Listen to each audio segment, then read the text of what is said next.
Hi everyone. So in last week's episode, I talked you through everything we are doing to prepare for our big move to Ghana. The whole process is quite overwhelming, but having a plan really has helped me. In the last build update, we looked at the compound around the house and touched on some of my landscaping ideas. I really love to garden, so the outside space is quite important to me. So this week, we're taking a look at our bathrooms. First of all, who do I think I am jumping from one bathroom and a downstairs toilet to 6.5 bathrooms? It's mad. And I'm starting to worry about the level of cleaning that everything's going to need. So we ordered our bathroom from Alibaba in the same way that we did our tiles.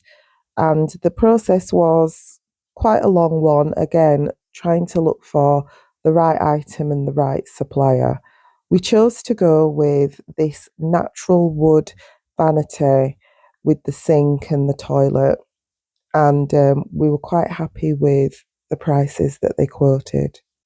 In the end, the shower units and the taps practically came for free with the toilets. But when they arrived, the quality of those fittings was very flimsy. So we know that we're probably going to have to replace those. So my husband is already looking at replacement shower units and taps. Our order took around 2 months to arrive. So that is from placing the order to the shipment actually arriving in Ghana and getting collected. So I think timescale wise, they did quite well with the delivery of this. So let's take a look at how the plumber has gotten on with the fitting. He started in our master ensuite. We decided that we'd put the larger vanity unit in here. We were originally going to put two 70 centimetre units, so we'd have that his and her sink situation. But we decided that just having one sink would be fine. At the end of the day, that's what we're used to now, so let's just keep it simple. So, yeah, we were happy with the start that they'd made and happy with the way that the natural wood units blended with the tiles and the door. Now, this is the office that we split into two, so the utility and a additional family bathroom. It is a space that bugs me really because I feel like we're probably not going to use it as a bathroom because we've all got en suites. So this room would literally just be used if we had a house full of guests and somebody sleeping in our office. But anyway, we have this lovely space, and the idea is that we would put a bath in here. So that is why the floor doesn't slope towards the drain, because there's going to be a bath here. And I don't know how much use we're going to have for a bath in Ghana. I know that it's not a country that you sit down and have a steamy hot bath in, but possibly having a nice cool bath could work.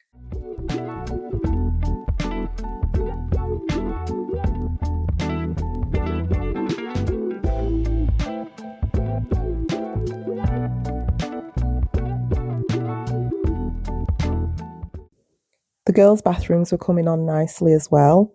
They're not the biggest en suites, but for a 10 and 11-year-old, I think it's absolutely perfect. I know I would have loved to have had my own bathroom at their age.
Looking at the downstairs toilet like this, I do wonder if it's going to be a bit small and feel a bit like you're in a cupboard, but I think it'll be fine. It'll be fine. When we got to the stage where we were fitting the bathroom cabinets, we realised that they didn't have a back. So when you put them on the wall, it would just be open to the wall tile, which isn't an issue as such, but there wasn't any space for the cable for the lights to go behind the cabinet, which would mean that when you open it, you would just see this cable connected to the light inside the unit. And with the girls, we really did not want to risk them getting caught on that in some way. So we asked our carpenter to come up with a solution. So he found some wood that he could use to be the back of the cabinet and some vinyl that actually matched the wood perfectly. So he wrapped and drilled the backs of the cabinets for us to add to the units.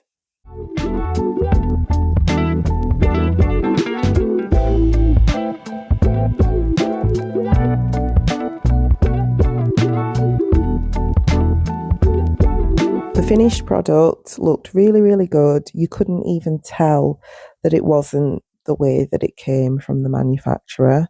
It looked perfect inside and it was nice and closed. And there was a small recess at the back of the unit, just enough space to allow the cable for the light to pass through, which was perfect. So we're really pleased that he was around on that day to help us out with that.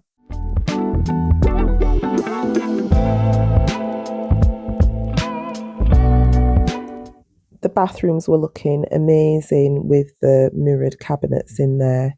We do still need to get things like our toilet roll holder, glass screens for the shower, towel rails, things like that. So once we have those, our bathrooms will be fully complete.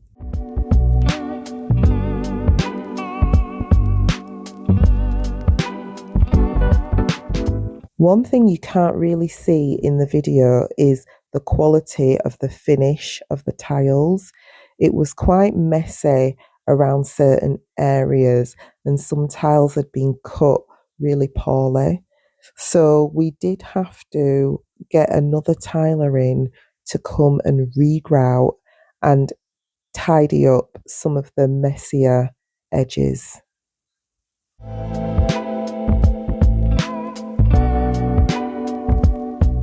We tested the bathrooms with water going through all of the pipes, and we found just a few minor problems really. I think one of the toilets had an open valve, which was a quick fix, and another bathroom had the shower unit, it wasn't very aligned. So we were able to sort that out through removing the tiles and realigning the pipe work. So nothing major. So fingers crossed we don't have any further issues when we move in.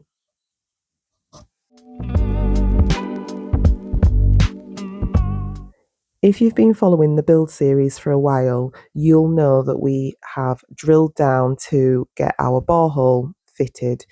And the idea was that we would have access to borehole water as well as Ghana water. And ideally, we would use the borehole water to supplement our Ghana water. So we have the starting point of a filtration system, which just does the basic filtering of the borehole water and the Ghana water, and that will all go to the tank that we have installed on our roof. Eventually, we'll get another tank that will be on the ground that will be filled up using borehole water, and then a pump will pump that water to the tank on the roof, and that will feed the house. We will also look into whatever filtration system we need to be able to use the borehole water, but that is a plan for further down the road. We're not at that stage yet. We also want to look at putting a solar powered water heater on the roof as well, so that we've got access to warm water when we want it. So that's it for this week's video. Next week, we'll be jumping back into the vlog series where I'll be telling you a little bit more about how we're preparing for our big move to Ghana. See you next time.